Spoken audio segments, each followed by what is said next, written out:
Hi everybody, welcome back to the latest instalment of the Prima webinars. Today we're going to be covering supplier delivery codes and cost setup in Prima. So effectively what that allows you to do is setting delivery codes against certain suppliers such as standard deliveries, direct deliveries, and how they can be set up electronically in the system as well, so they send straight through to your supplier with no problem. Mike will be on the live chat today, so if you've got any questions, just put a question over to Mike, or you can wait until the end of the session to ask myself and Mike any questions you may have.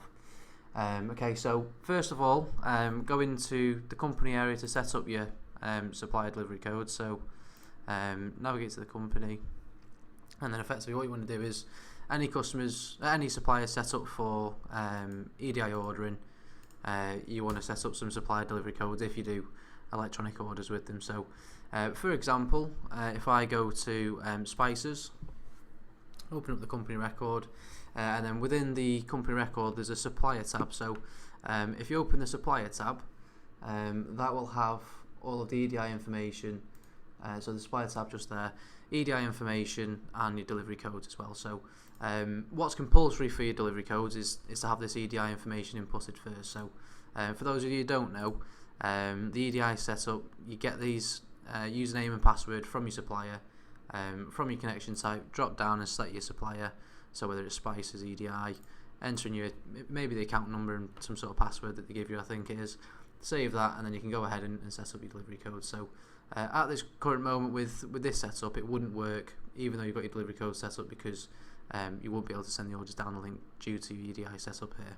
Okay, so let's just imagine you've got some username and password into the EDI setup.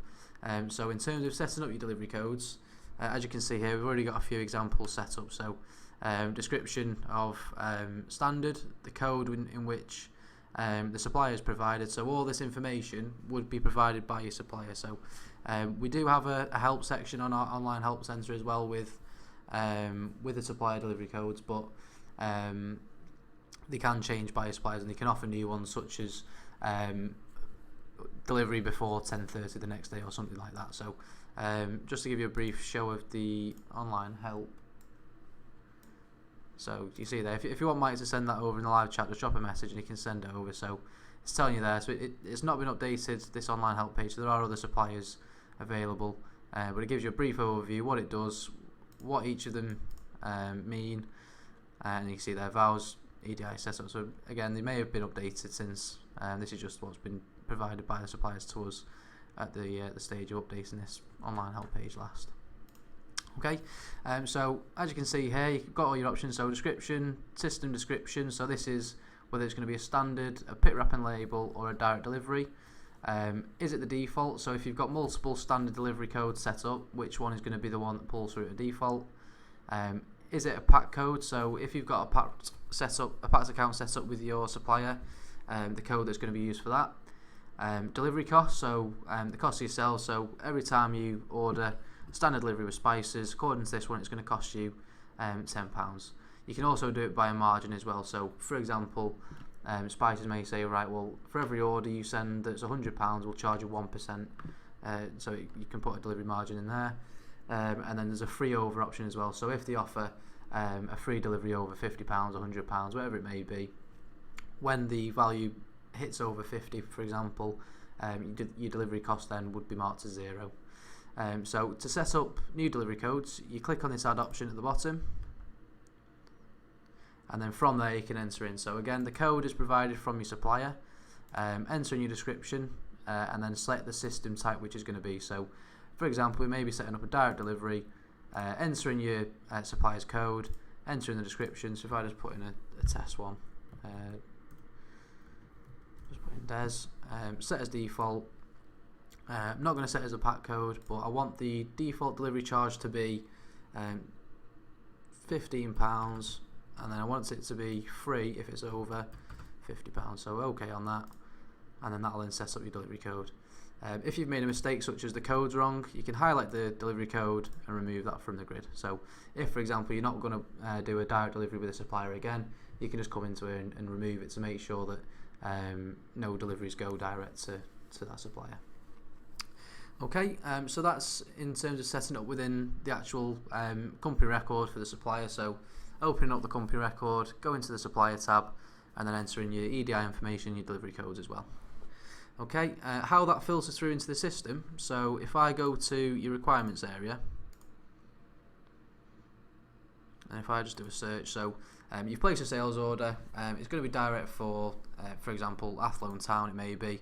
So if I click into there, what you can do, you can view straight away where it's going to go through. So this order has been placed on our test database, standard delivery, and it's going to go to this area. So you can then say receipt to and wherever it may be. So change it to a pick, wrap and label order, OTH, whatever delivery code that may be set up as, or whether it's coming into stock as well. So you can amend it within the requirement. So if you've already placed your sales order, you would need to change it per requirement line. Otherwise, when you build your purchase order, if you don't send it electronically straight away, you can change it within the purchase order as well.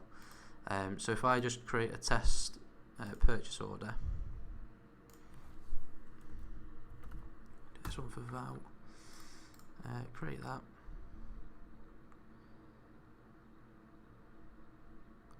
Okay, so once you're in your purchase order, so whether it's come from a stock order, which I've just done now, so a new record and purchase order, or whether it's filtered through from your requirements list that you've put onto a sales order, whatever it may be, you can then select from your supplier delivery codes option here. So as it's a stock order, you're only going to have the options for your standard deliveries. So if it was a direct delivery, your direct delivery options would show in there. If it was pick up and label X, Y and Z, it'd all show in there. So as it's a standard delivery, it's going to be coming to us for stock, you've got your two options here. So as you can see, it's set to the standard delivery, which is the description pulling through from the supplier, and you've also got your delivery cost in here as well. So as soon as I enter the line onto here, so if I just enter 24001,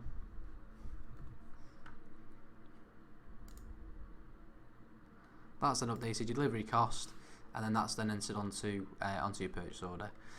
So what you can do as well, say for example, special terms with the supplier, perhaps it's not going to be £4 today, it may be £2, whatever it may be. This little tick option here, you can click onto that and say, well actually it's going to be £2 today, because we've agreed a special rate, whatever it could be. Save that. So I just use Control and S on my keyboard to save there, so you can use the save icon there.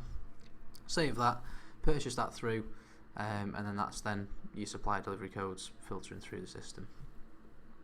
Okay, yeah, so delivery codes set up within your company record, filter through to this supplier delivery code within your purchase order.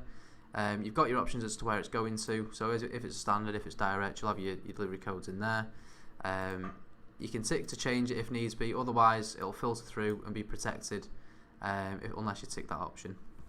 Okay, that's everything for today's session. If you've got any questions, just ask away on the live chat to myself and Mike now.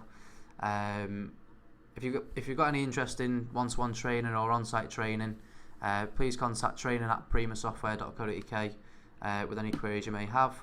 And apart from that, just have a great weekend, and I'll see you next week. Thank you.